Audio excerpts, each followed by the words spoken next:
onde você conectava, agora sim, Lucas, onde você conectava todos os aparelhos telefônicos. Repara que esses telefones nem tinham disco, né? Na época não tinha telefone com disco, e aqui a telefonista fazia as interligações. A princípio, uma única mesa atendia um número razoável de telefones.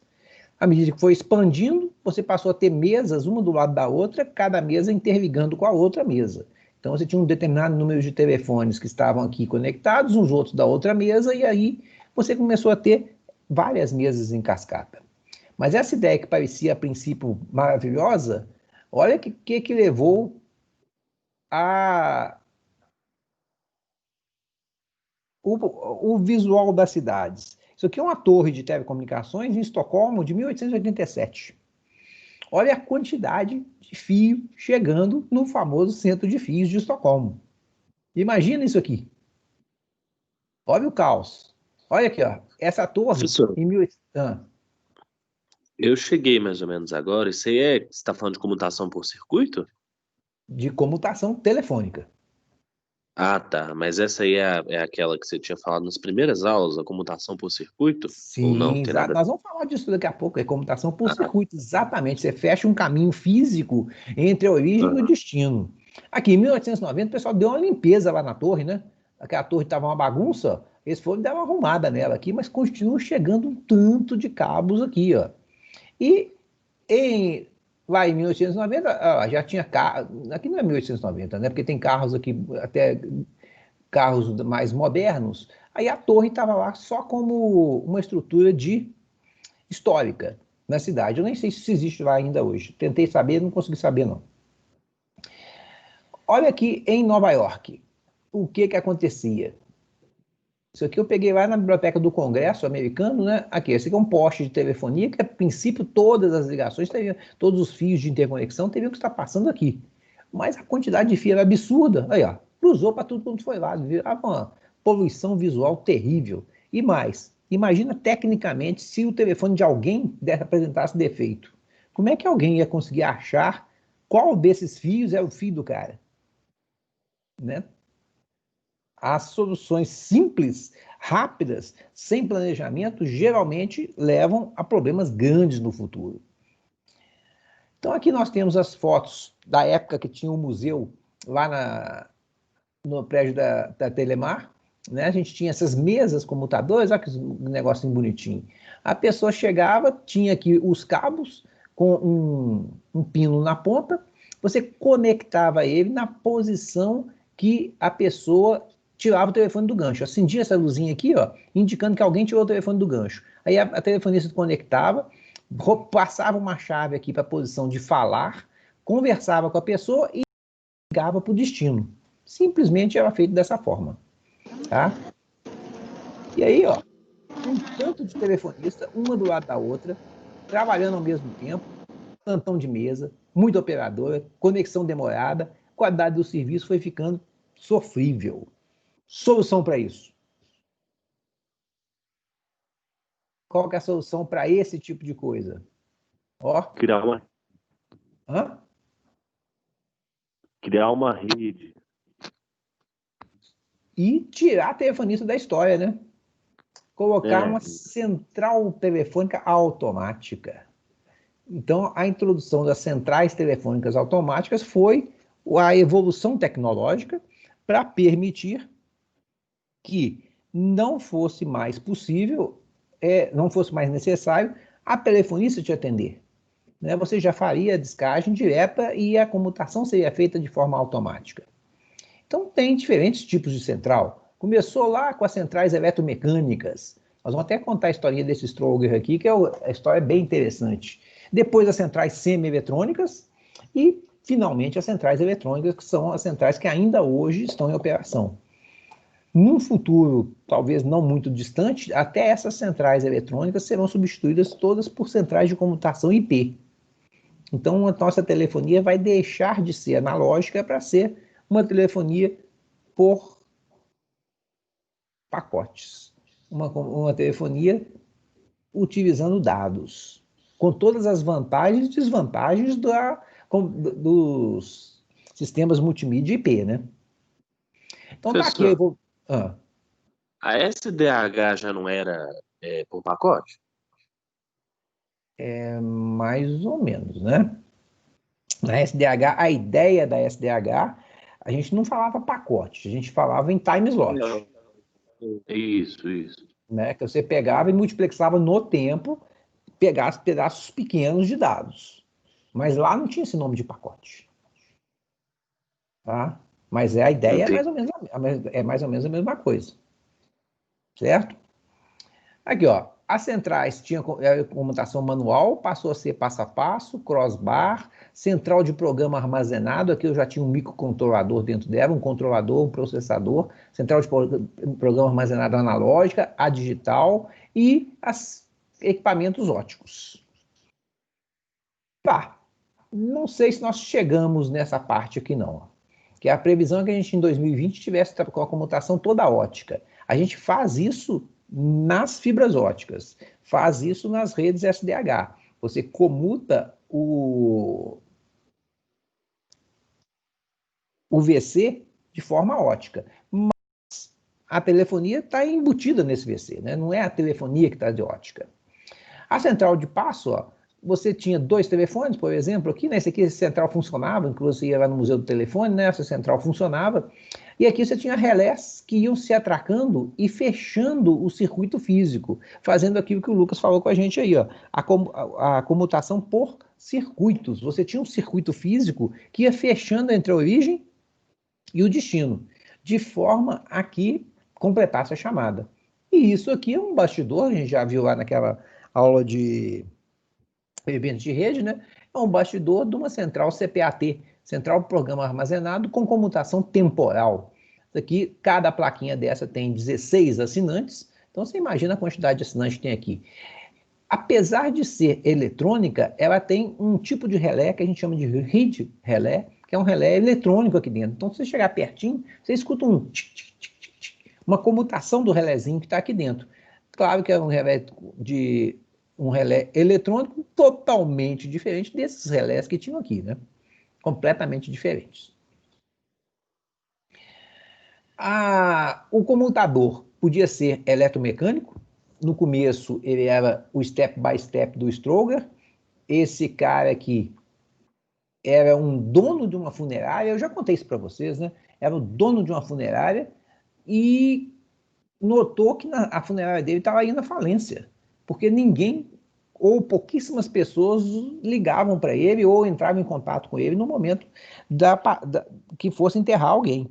E ele, pesquisando o que estava acontecendo, né, ele descobriu que a chefe das telefonistas era a mulher do dono da outra funerária. Ele falou, então estou perdido. Encomendou alguém para desenvolver um sistema de comutação automático para tirar a comutação das telefonistas. E ele criou esse primeiro sistema de comutação de step by step, que ficou tendo o nome dele.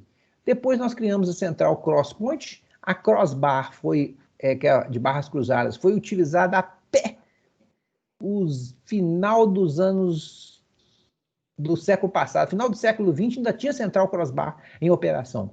E elas foram substituídas pelas centrais de programa armazenado temporal. Essa central de programa armazenado espacial não durou muito tempo, não, porque logo chegou a comutação no tempo extremamente mais eficiente. Só relembrando aqui, né, Lucas, a computação espacial não tem nada a ver com satélite, é quando eu fecho um circuito físico entre a entrada e a saída, e a comutação temporal é quando, aí sim, o Zé Procópio estava falando com a gente, eu multiplexo no tempo o sinal de voz, que é digitalizado previamente. Só relembrando.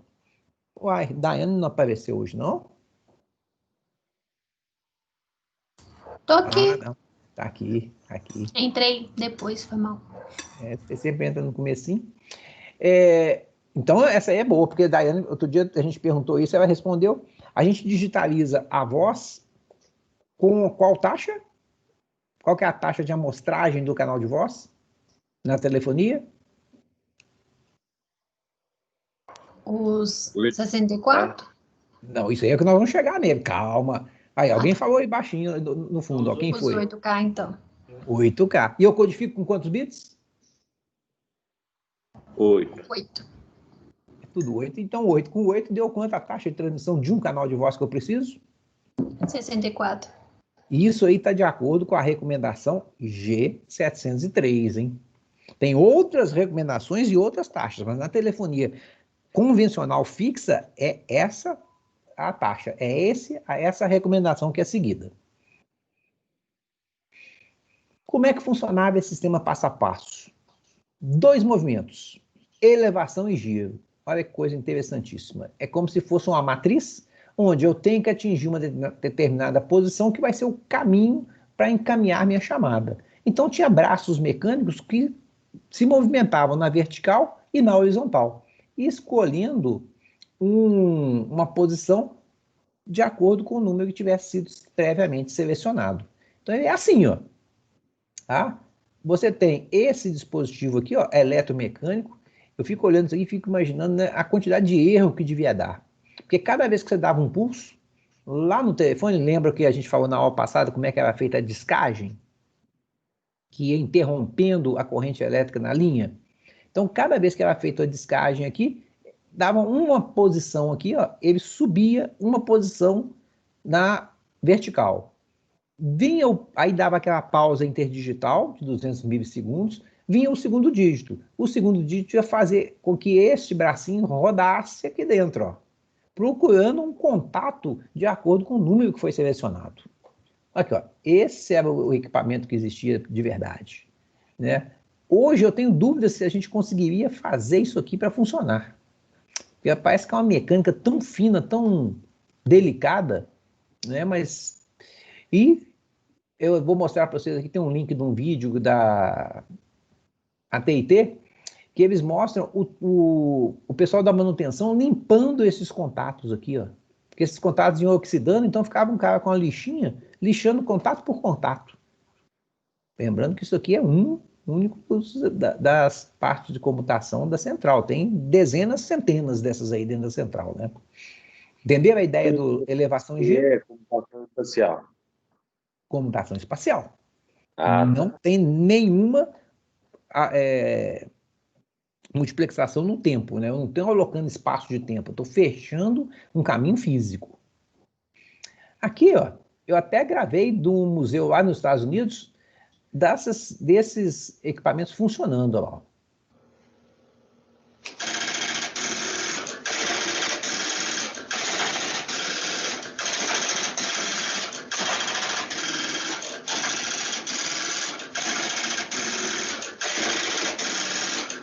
Imagina dezenas desses equipamentos numa única sala.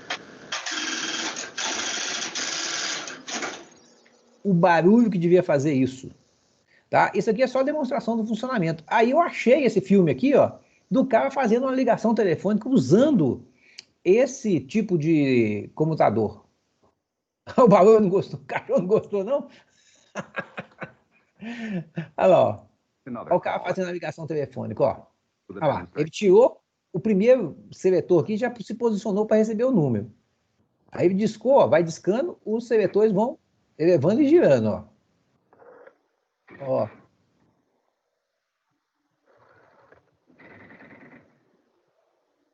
E disca o último número.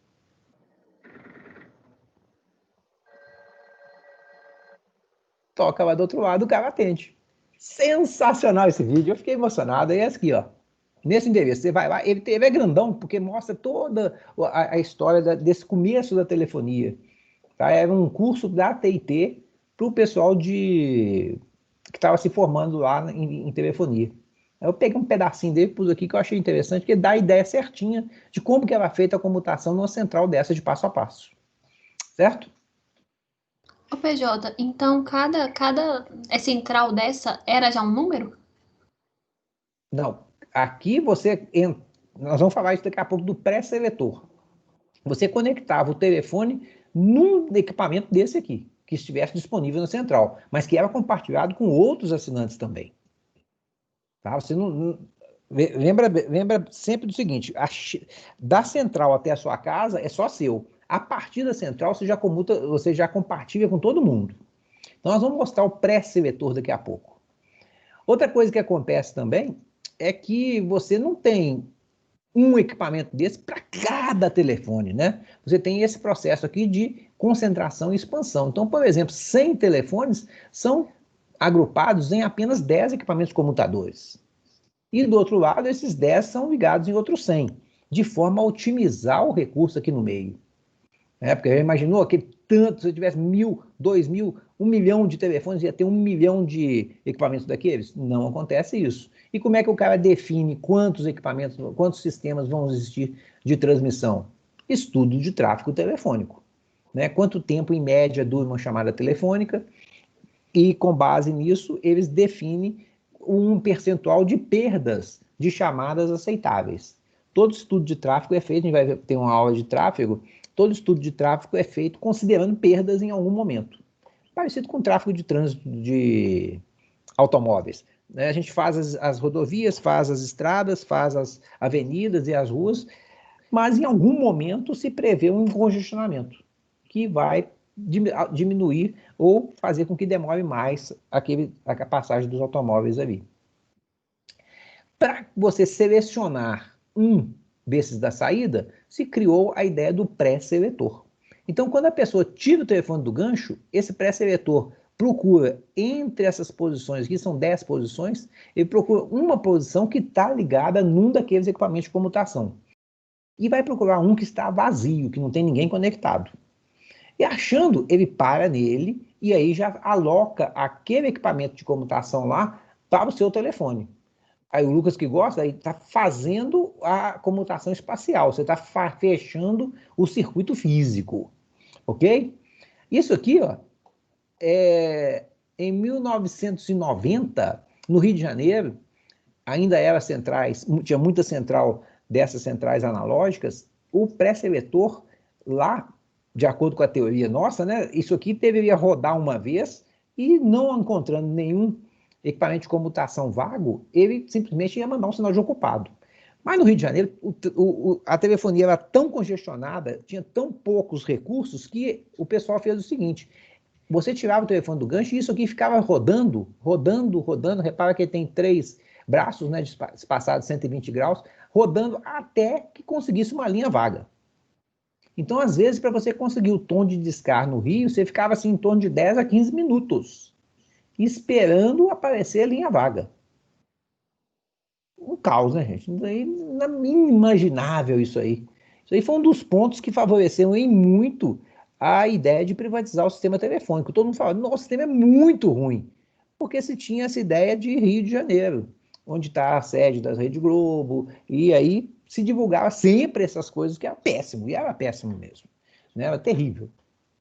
Muito fruto do que a gente vê lá hoje, do desvio das verbas de implantação e melhoria do sistema telefônico. Aqui em Minas, na época eu trabalhava na Telemig, nós não tínhamos esse tipo de problema aqui. E não tinha, lá no Rio de Janeiro, você comprava um telefone por, às vezes, o preço de um carro, porque não tinha telefone disponível. E aqui em Belo Horizonte, meio dos anos 90 do século passado, não tinha fila. Você chegava na loja, eu quero um telefone perfeitamente, vão instalar na sua casa, igual a gente faz hoje. Tá certo? Então tá aqui, ó. O seletor, esse pré-seletor, nós vamos mostrar ele funcionando.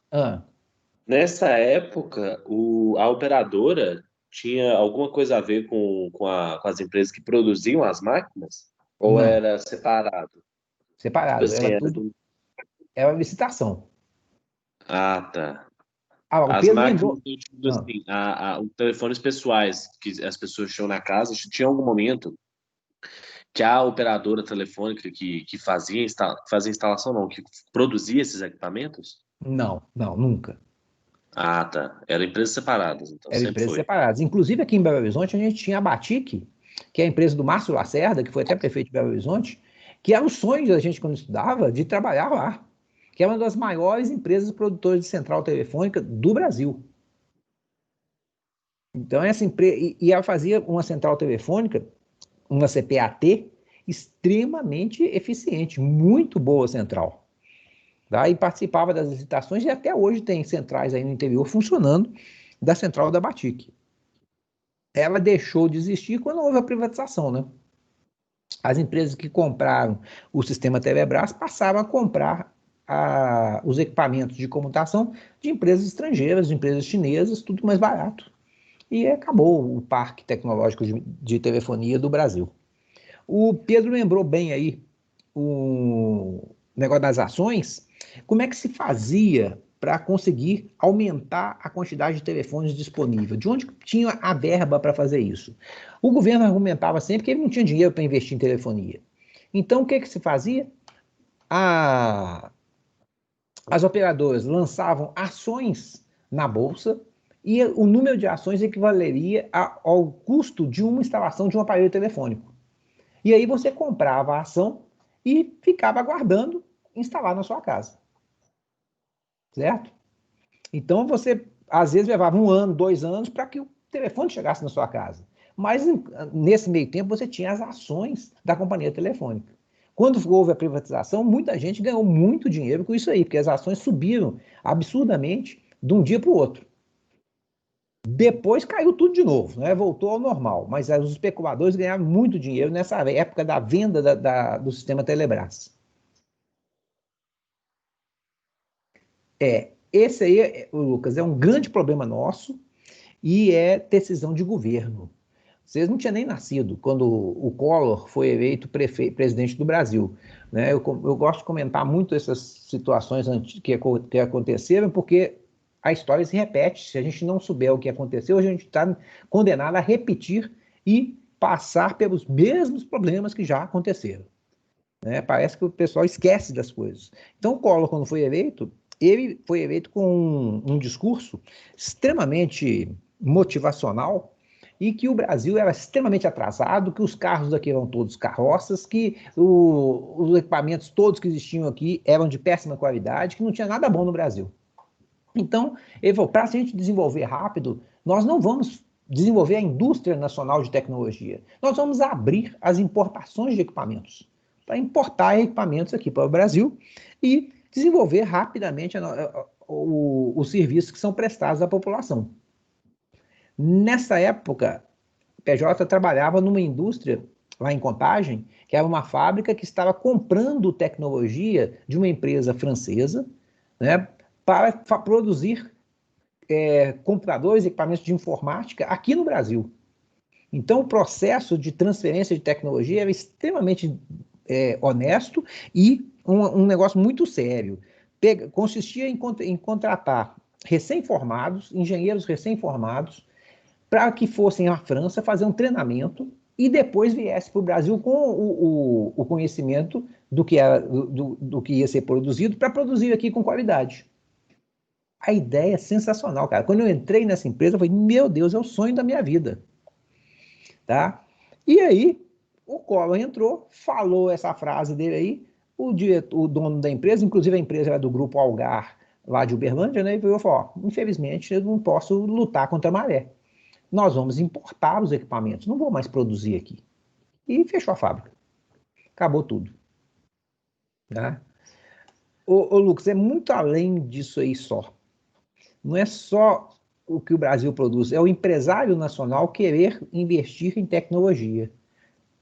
Tecnologia não é uma coisa, não é um agronegócio, né? Não é um produto que você planta, daqui 3 meses você recebe o dinheiro. Você investir numa indústria de tecnologia leva tempo. Você tem que ter a parte de pesquisa, a parte de desenvolvimento. Isso é muito caro. Tá? Nós já tivemos aqui no Brasil uma indústria de aparelhos de som de altíssimo nível.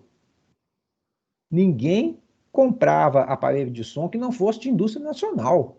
Você tinha a Gradiente, você tinha a Polivox, você tinha a Quasar, você tinha a Cygnus. Eram empresas de altíssimo nível que desenvolviam tecnologia aqui no Brasil. Inclusive, a Gradiente chegou a ter 40% do mercado de aparelhos de som do México. Então, era uma multinacional do Brasil.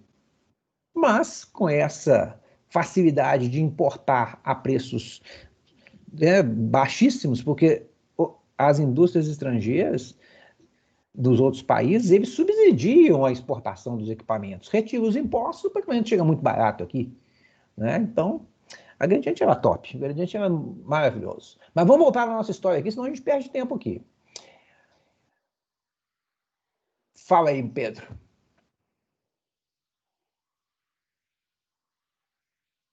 O LOL...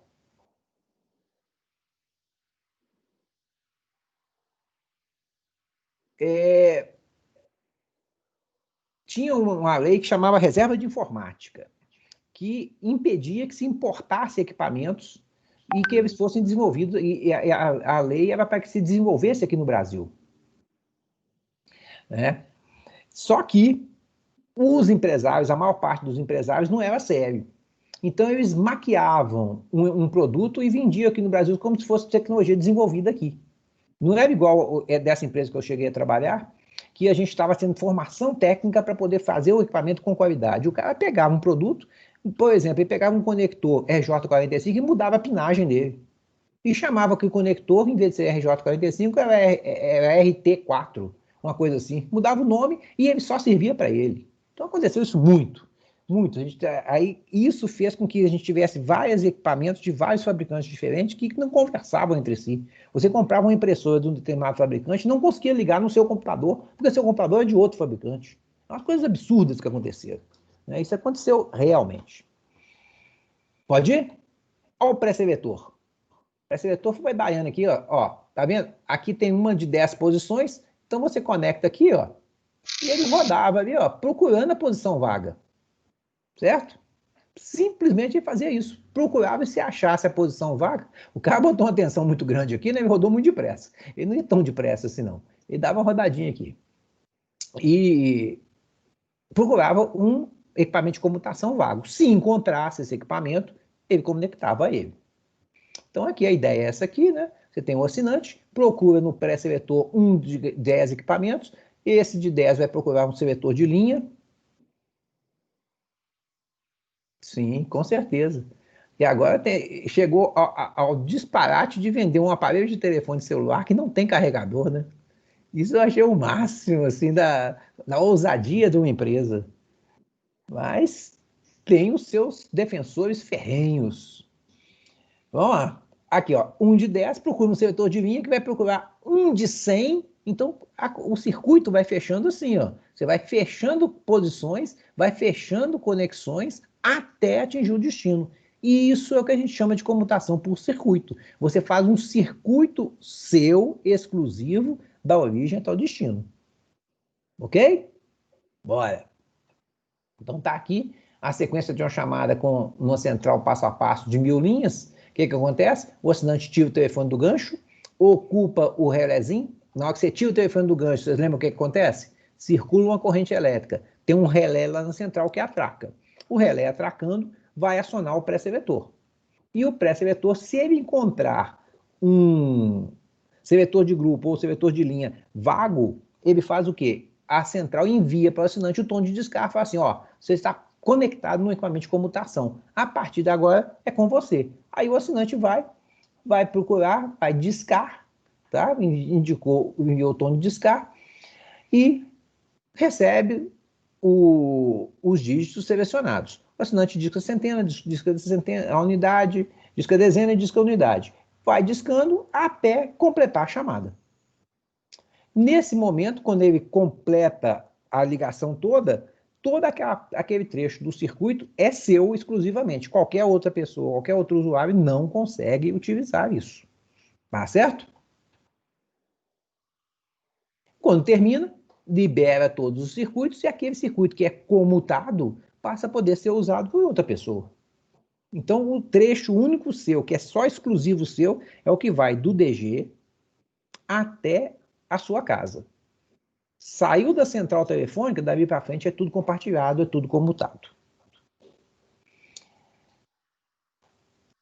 Essa tecnologia de lâminas, né, chatésima, muito sujeita a erro.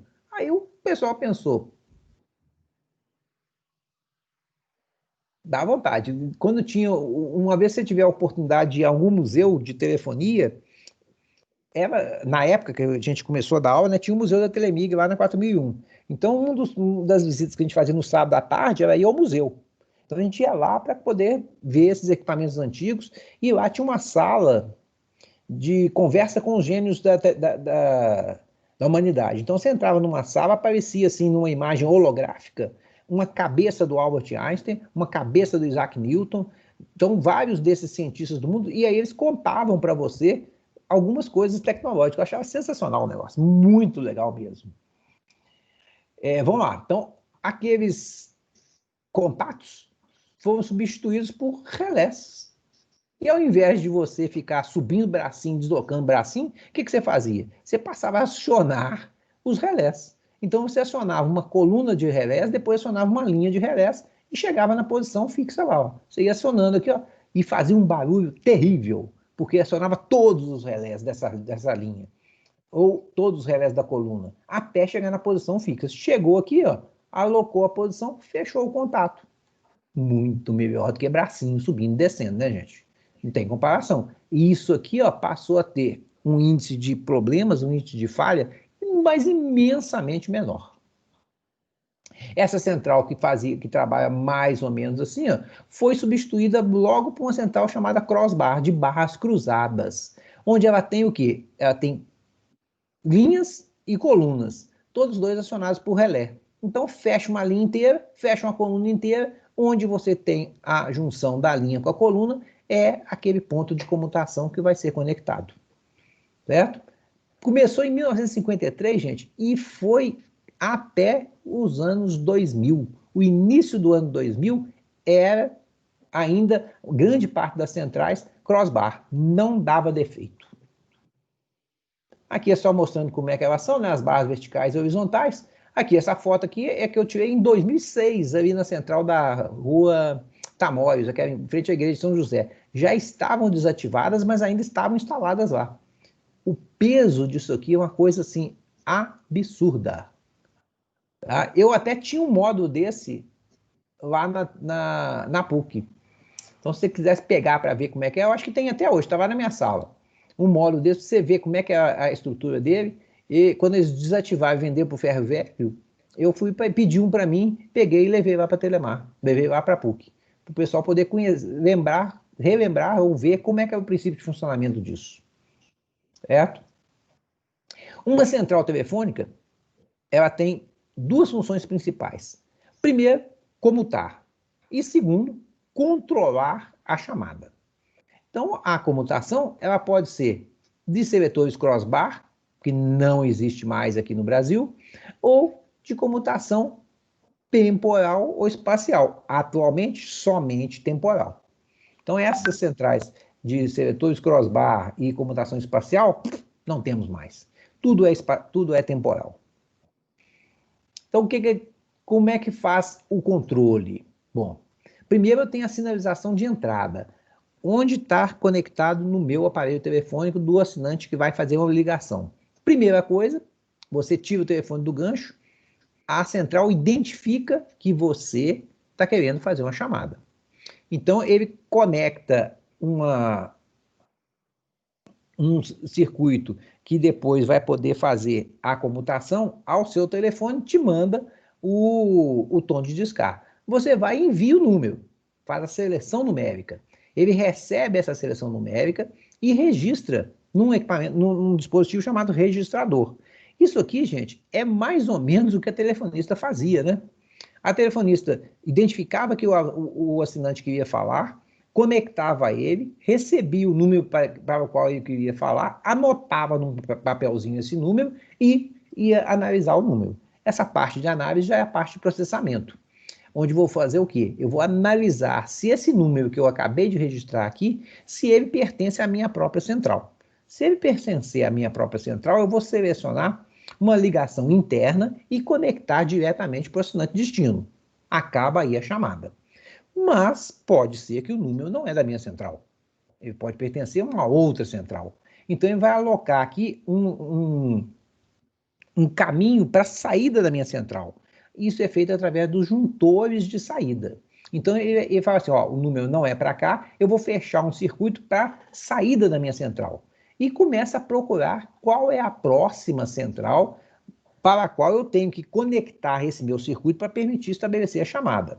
Então, ele manda sinalização de saída ou sinalização externa em direção à próxima central que vai permitir o encaminhamento da chamada. Chegando nessa central aqui, ó, ela vai analisar de novo e aí volta nessa faixa aqui. Ele analisa, vê se é para ela mesma ou não. Se não for, continua a fechar o circuito até a central destino. Certo? Então, eu tenho todos esses processos aqui, todas essas fases no estabelecimento de uma ligação telefônica. A central em blocos tem aqui os juntores, que nada mais são do que a porta de saída e de entrada da central. Então, nós temos juntores de saída e juntores de entrada. O sinal sai e entra por aqui. Eu tenho a parte que gera toda a sinalização telefônica, o tom de descarga, o tom de controle de chamada, a corrente de toque, tudo é gerado aqui. Tem uma parte da minha central que é a parte responsável pela tarifação, né, que é ligada diretamente num circuito de clock para controlar o tempo das chamadas. Tem uma parte de controle, que controla toda a minha central. E aqui eu tenho os equipamentos de linha, onde cada assinante está conectado. Então, cada assinante tem uma posição dentro da central telefônica. O número de assinantes máximos é o número de terminais disponíveis na central telefônica. Certo? Perguntas? Algo importante isso aqui, aí, ó. De computação espacial já está temporal nesse já chegamos no temporal aqui. Tá? Porque essa central aqui, ó, se for uma central de computação temporal, isso tudo vai ser feito já mandando os quadros do PCM. Se fosse a central de computação espacial, se faria um circuito físico. E a tarifação, como é que eu tarifo? Eu só começo a contar os minutos a partir do completamento da chamada. Então, isso aqui é uma dúvida que o pessoal tinha muito. Se ele não fizer a chamada, se ele paga. Não, se a chamada não atender, se ele está pagando por ter usado a rede. Não, não está pagando. E aqui é só uma comparação entre o que a telefonista fazia e como é que é a computação automática. Então, vamos rapidinho aqui, ó. O A levanta o monofone, a corrente de linha faz acender uma lâmpada na mesa da telefonista. No caso da computação automática, a pessoa levanta o monofone, a corrente de linha do mesmo jeito, né? Porque você fecha o circuito, vai circular uma corrente. Lembrando qual que é a tensão da linha telefônica mesmo?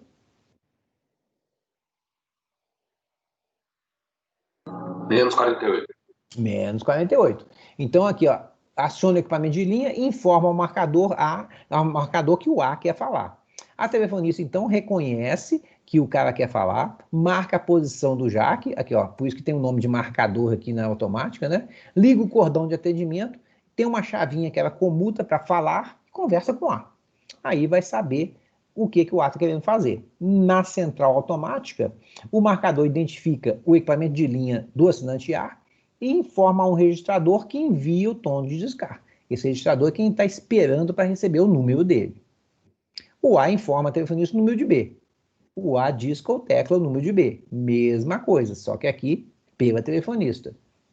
A telefonista descobre, procura onde está o jack do assinante B, verifica se está livre, liga o cordão à posição do assinante B. E acende uma lâmpada de supervisão do cordão de chamada. A gente vai ver daqui a pouco para que serve isso. Mesma coisa na central automática, né? O registrador analisa o número, localiza através de outro marcador para ver se ele está livre. E então comanda os seletores para interligar os equipamentos de linha A e B. A telefonista coloca a chave na posição de chamar na posição chamar, né, se o assinante estiver vago, e manda a corrente de toque de 25 Hz, chamando o B. Mesma coisa aqui, ó. A central destino envia a corrente de toque para o assinante B. E também, nesse caso aqui, a central do assinante chamador, do assinante A, envia para o assinante A um sinal chamado tom de controle de chamada, que é aquele sinal que você escuta quando o outro assinante ainda não atendeu e que parece que você está escutando o telefone tocar do outro lado. Não tem nada a ver. Né? A corrente de toque é 25 Hz, aquele tom que você escuta é 425 Hz. É a mesma cadência, mas não tem sincronismo, não tem nada. A gente vai ver isso nas próximas aulas aí. O B atende, a lâmpada de supervisão apaga, indicando que o B levantou o monofone. O B atende, a corrente de linha informa a central que ele atendeu e aí começa a tarifação. Certo? A telefonista interliga o A com o B, passa a chave para a posição neutra e anota o número de A e a hora de início da conversação. Sai do circuito para fazer outra coisa. Mesma coisa aqui, ó. A e B estão em conversação e os órgãos que foram usados para encaminhar a chamada já estão livres para outra ligação. Se um dos dois desligar aqui, ó, acende uma lâmpada de supervisão para informar a telefonista que alguém desligou. No caso aqui, acontece a mesma coisa. Se o A ou B desliga, cessa a corrente de linha e a central fica sabendo que a conversação se encerrou. Se o assinante que originou a chamada desliga, cessa a tarifação. Se o assinante destino desliga, a tarifação não cessa ainda. Tá? Aqui vai levar um tempo para cessar a tarifação. A chamada não é interrompida imediatamente, não. A gente vai ver depois também por que isso. Depois que os dois desligaram, a telefonista desliga os plugs dos cordões, tá? Deixando livre para outra chamada. Mesma coisa aqui, ó, libera todos os circuitos que estavam envolvidos na chamada. Então, a telefonista preenche um bilhete, executando a bilhetagem com o valor, a hora de início e a hora de término, para que depois, no final do mês, se fizesse o cálculo de quanto esse usuário deveria pagar. Aqui é a mesma coisa, só que a central gera automaticamente um registro informando quanto tempo levou a chamada e já calcula a tarifa para o assinante. Tranquilo, beleza? Vamos agora para o plano de encaminhamento. A gente falou 40 minutos, vamos dar um tempinho de 2 minutos aí, só para vocês respirar um pouquinho. Que esse assunto aí é outro assunto. Se tiver alguma dúvida, alguma pergunta, pode fazer.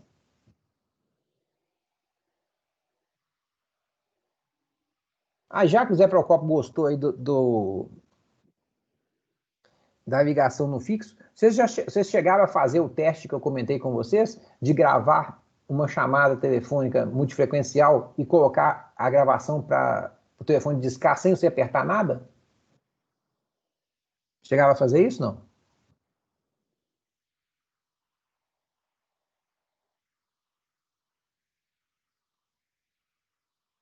Então, sem curiosidade.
Vamos continuar? O que servem os planos estruturais? Bom, o sistema telefônico no Brasil era um caos, né? Nós tínhamos mais de 1.000 empresas que exploravam serviço de telefonia e não existia ninguém que regulamentava esse tipo de serviço. Então, cada empresa comprava equipamentos de um fabricante diferente, com tecnologias completamente diferentes e, muitas das vezes, incompatíveis entre si, o que impedia a interconexão do sistema telefônico. Então, a gente chegou a ter cidades cuja telefonia era só local. Eu não conseguia fazer interurbano das cidades. Então, quando foi criado o sistema Telebrás, um dos primeiros missões da Telebrás foi criar normas e regulamentos para o sistema de telefonia. E aí foram criados vários planos estruturais com a função de estruturar completamente o sistema de telefonia. Um desses planos é o plano de encaminhamento, que vai definir como eu faço uma chamada telefônica. Então, o encaminhamento nada mais é do que você interligar centrais telefônicas de forma a que a ligação sempre busque o melhor caminho, o caminho mais curto e mais barato entre a origem e o destino para fazer uma determinada chamada telefônica. E isso é feito como? Cada vez que você vai fazer uma chamada, a central consulta uma base de dados e verifica nessa base de dados qual é o caminho de saída da sua chamada. Se ele vai para outra central, se ele vai para morrer naquela central mesmo, ou se ele vai para uma central intermediária, que é um ponto entre a origem e o destino, tá? Então, às vezes acontece de uma chamada telefônica cursar por várias centrais até chegar no seu destino. E essa base de dados é parecidíssima com a tabela de roteamento que a gente tem em roteadores. Né? Roteadores têm algo parecido com essa tabela, assim, onde você define no roteador qual é o caminho que vai tomar o pacote chegar nele. Central telefônica, muito antes disso, já tinha essa ideia. E isso aí a gente chama de plano de encaminhamento. Então, por exemplo, aqui, quando eu tenho dois assinantes na mesma central, é ridículo, né? O assinante A vai falar com o assinante B dentro da mesma central. Se os assinantes estiverem em centrais diferentes, você vai interconectar uma central com a outra para permitir que o assinante B atenda. Tranquilo também. Agora pensa numa cidade igual Belo Horizonte. Nós temos várias centrais. Então, a princípio, eu tinha poucas, as centrais eram interligadas entre si, mas começou a aumentar muito o número de centrais. O mesmo problema que eu tinha lá com a interligação de telefones, eu passei a ter aqui com as centrais, né? Eu comecei a ter necessidade de muitos troncos interligando as centrais telefônicas. Troncos é essa interligação com cabos de grande capacidade entre centrais.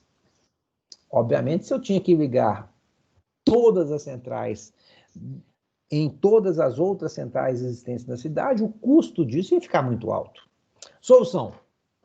O que eles pensaram? O que eles fizeram?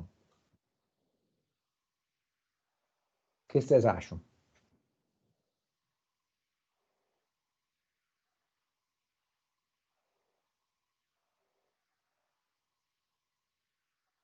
Alguém sugere?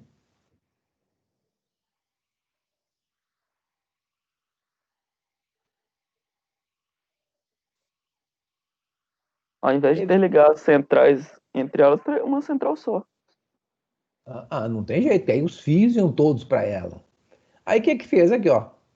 Criou uma central que eles chamam de tandem ou trânsito local, a qual todas as centrais estão interligadas. Certo? Então você Uma central interligou. É tipo uma central. É tipo uma central no meio.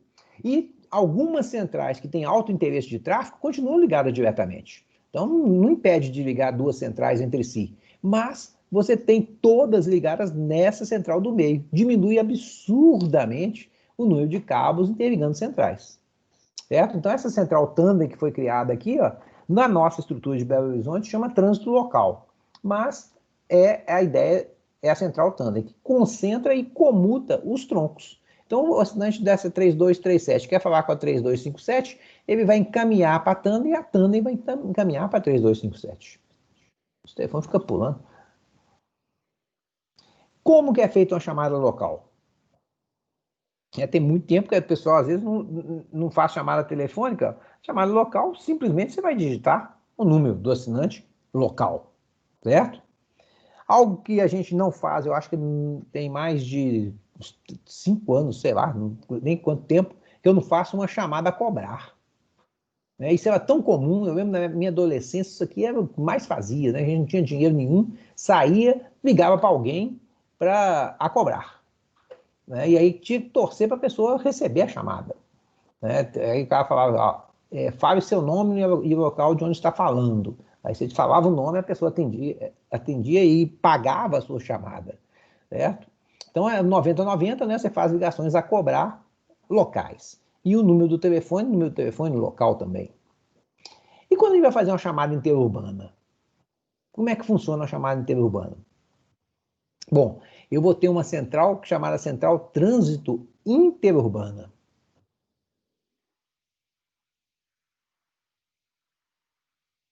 Sim, Com certeza, Lucas. Lembra como é que era a descagem? A descagem não era abrindo e fechando aquele contato? Que você fazia com que a corrente fosse interrompida em alguns intervalos de tempo? Então, as pessoas tinham habilidade e o gancho faz exatamente esse processo. Ele abre e fecha um contato. Então, ele permite a passagem e a ausência da corrente. Então, as pessoas pegavam, e a cada pulso é a cada 100 milissegundos. Então, as pessoas conseguiam, batendo no gancho, fazer a descagem. Isso acontecia muito com empregada doméstica, gente. Naquela época, a ligação telefônica. Fala. Fala, Lucas. Não, pode falar. Desculpa. Naquela época, não, pode falar, só comentei. Tá, naquela época, as empregadas domésticas, o telefone era caro. O empregado adorava ficar falando no telefone com o namorado. Então, a patroa saía de dia, deixava a empregada em casa e botava um cadeado no telefone. E elas descobriram esse negócio de discar pelo gancho, né? Então, é discar pelo gancho. Vamos lá. Se você tiver um telefone antigo e uma linha telefônica, ainda dá para fazer isso. Porque as centrais telefônicas que existem hoje, apesar de elas serem centrais de programa armazenado, centrais digitais, elas têm como pré-requisito reconhecer a descagem por pulso. Então, se você conseguir fazer a sequência numérica na mesma cadência que ela entenda, você vai conseguir discar pelo gancho. Mas você precisa pegar um telefone de gancho. Gancho de verdade.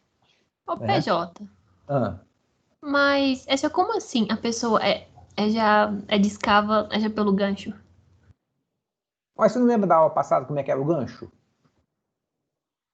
Ah, tá, aquele, né? É porque eu tava pensando é de telefone novo agora. Não. Quer ver? Uns mais recentes. Deixa eu ver se eu pego a da aula passada aqui.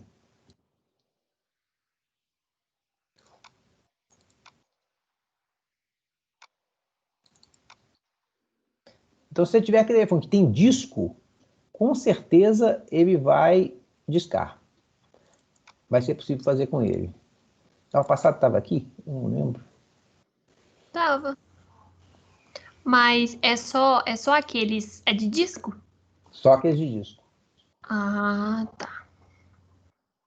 Aqui o telefone, foi aqui. Não, pessoal, não seria só o de disco, não. Que o outro não interrompe, mas não é assim, ó. Aqui, ó. Se ele interromper, ele interrompe também, né? Ele tem um contato. Pode ser o que tem teclinha também. Tem um contato sem fio de disco. Não pode ser sem fio. Sem fio que não faz sentido. Sem fio, aqui, ó. Esse aqui é o contato do gancho. Tá? Ele é igualzinho o outro contato. Então, se você abrir e fechar esse aqui na cadência da descagem, a central entende como descagem. Mesmo que você não esteja discando. Certo? Eu tenho um telefone público.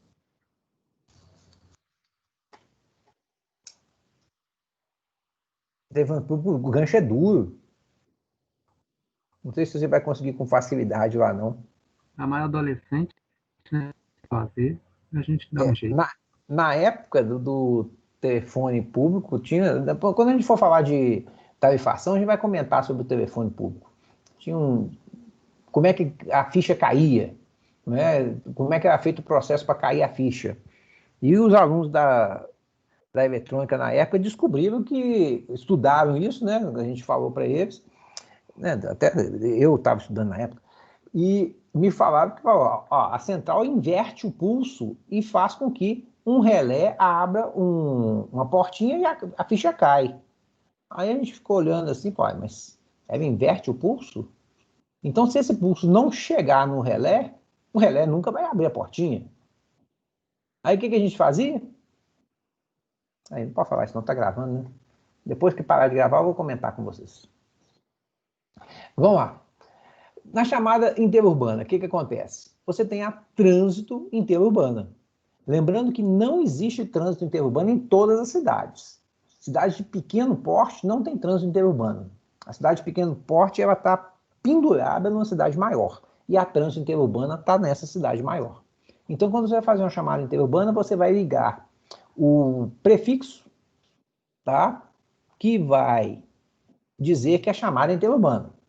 E aí a central a qual você está conectado vai te encaminhar para a central trânsito interurbana da sua cidade. Ela vai receber o código de área da outra central e vai encaminhar a sua chamada para aquela outra central, que vai receber o número do assinante daquela cidade. E aí completa a chamada. Então, por exemplo, aqui, falando de Belo Horizonte para Montes Claros, ó, o percurso é esse aqui, tá? Até chegar lá em Montes Claros. Ok?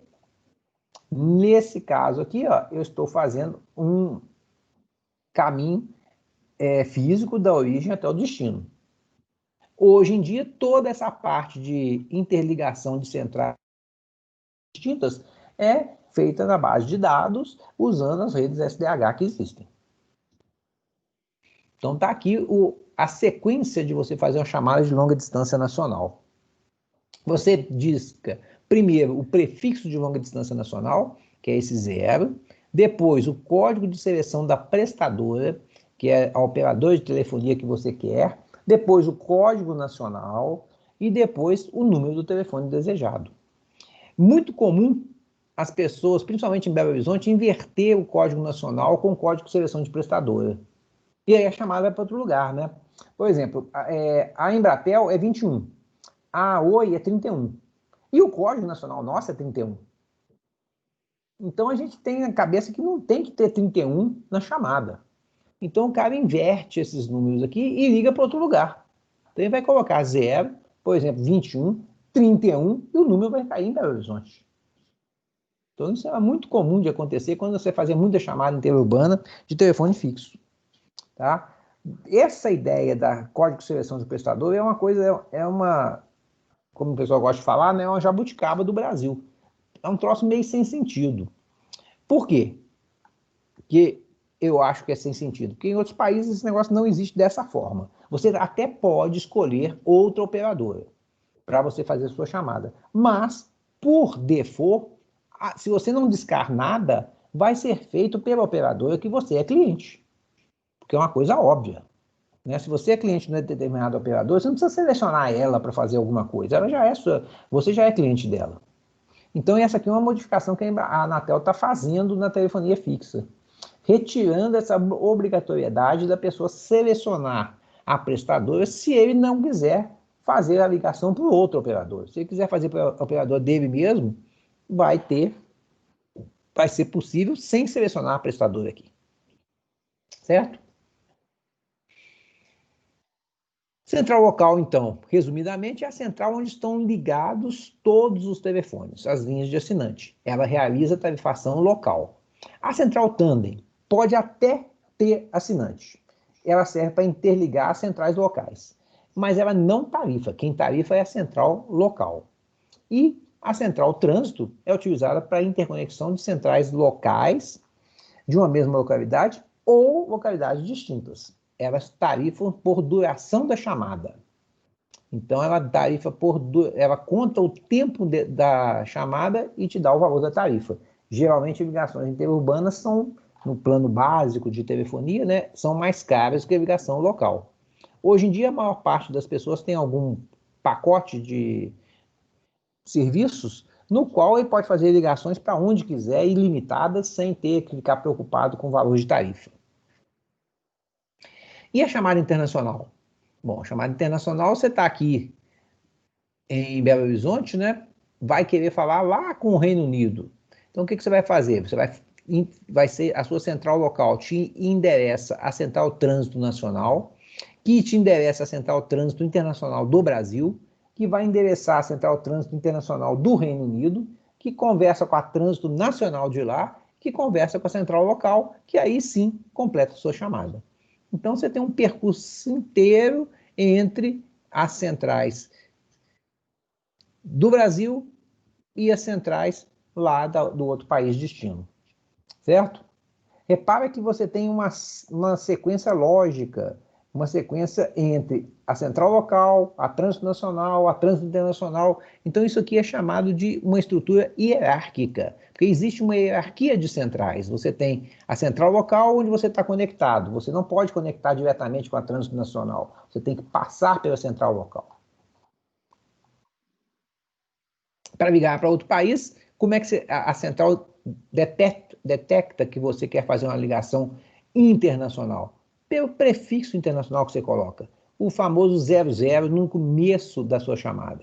Discou um 0, a central fala, opa, é ligação de longa distância. Discou outro 0, fala, é longa distância e ainda é internacional. E aí te encaminha, já vai encaminhando sua chamada para a central trânsito internacional. Se central trânsito interurbana já não tinha em toda a cidade, trânsito internacional já não tem em todo o estado. Tem estado que não tem trânsito internacional. Então, o encaminhamento é feito para o local onde está a trânsito internacional. Aí depois você seleciona a operadora, a prestadora, seleciona o país, o código de área dentro do país e o telefone do país. E a chamada vai para lá. Certo? Esse código do país é aquele mais 55? O nosso é o 55, né? Que é o do Brasil. É isso. Né? O 1 é dos Estados Unidos. A gente vai ver também por que os Estados Unidos é 1. Vamos falar essas coisas todas para vocês. Aqui, ó, a ideia da hierarquia de centrais é o seguinte. Imagina, é uma estrutura hierárquica parecendo assim, tipo, para dar uma analogia, com uma estrutura de exército. Você tem como central local, seria o soldado do exército. Você tem uma quantidade absurda de centrais locais. Tá? Algumas centrais locais são interligadas entre si, porque elas têm alto interesse de tráfego. Acima da central local, você tem o quê? Você tem, ó, anda. Você tem menos centrais tandem ou central trânsito local. Então, as centrais locais são interligadas nessas centrais tandem de forma que elas possam permitir que qualquer central local se conecte com qualquer outra central local sem precisar estar interligado diretamente. Acima da tandem, eu tenho a minha central trânsito interurbana. Também são bem menos centrais trânsito interurbana do que eu tenho centrais tandem. E as centrais tandem são conectadas a elas para permitir também que eu consiga utilizar qualquer uma das centrais trânsito interurbana. E depois, no último nível, lá em cima, né, eu tenho uma estrutura, na minha estrutura hierárquica, a central trânsito internacional. Então, aqui, ó, soldados, sargentos, capitães e generais. Né? Tá o último lá em cima, pouquíssimas trânsito internacional que existem. Uma chamada local só utiliza essa estrutura inferior aqui. Ó. A partir daqui, você vai fazer chamada interurbana entre cidades, vai enxergar aqui, e entre países você vai ter que usar toda a estrutura hierárquica. Certo? Dúvida? Tá aqui a ideia em uma estrutura meio de árvore, né? Onde você tem aqui as centrais locais, a tandem, e aqui vai tendo as centrais de classe 3, classe 2, classe 1 e a central trânsito internacional. São as diversas centrais que a gente pode ter até chegar lá em cima. Lembrando que sempre uma é conectada à outra e a saída do país só ocorre na trânsito internacional. Aqui esse desenho eu achei interessantíssimo porque esse desenho é muito parecido com uma questão que foi proposta numa das provas da Anatel, onde você deveria identificar quais eram as diversas centrais. Então aqui nós temos roxinho, central local, onde tem os telefones conectados. Essa central que tem esse quadradinho amarelo é a tandem, que interliga as centrais locais. E a trânsito interurbana está aqui, ó. Repara que alguma central local fala diretamente com a trânsito interurbana. Isso não tem problema nenhum. Isso pode acontecer. Certo? Então aqui você tem o terminal do assinante, a linha do assinante, o entroncamento do terminal IU. Quando você fala IU, é abreviatura de interurbano. Certo? Dúvida nisso aqui?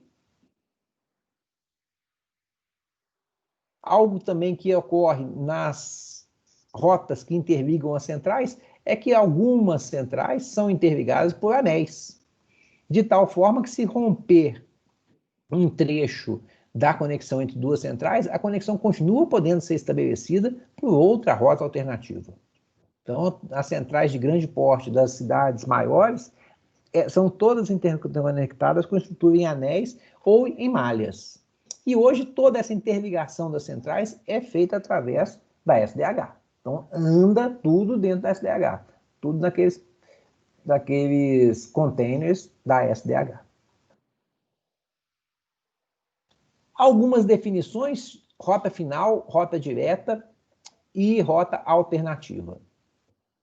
Então, nós vamos falar cada uma dessas rotas que tem, o que é uma rota final, o que é a rota direta, o que é a rota alternativa e quando que ocorre o transbordo de tráfego. Tá? Rota final.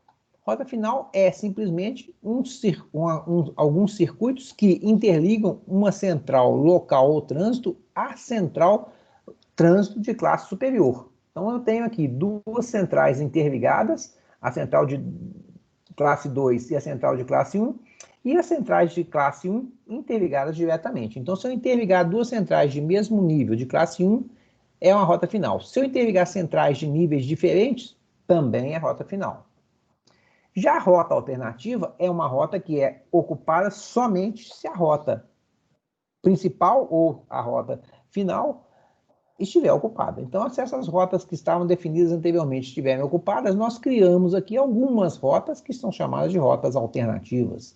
Geralmente, o custo dessa rota é maior do que o custo da rota original.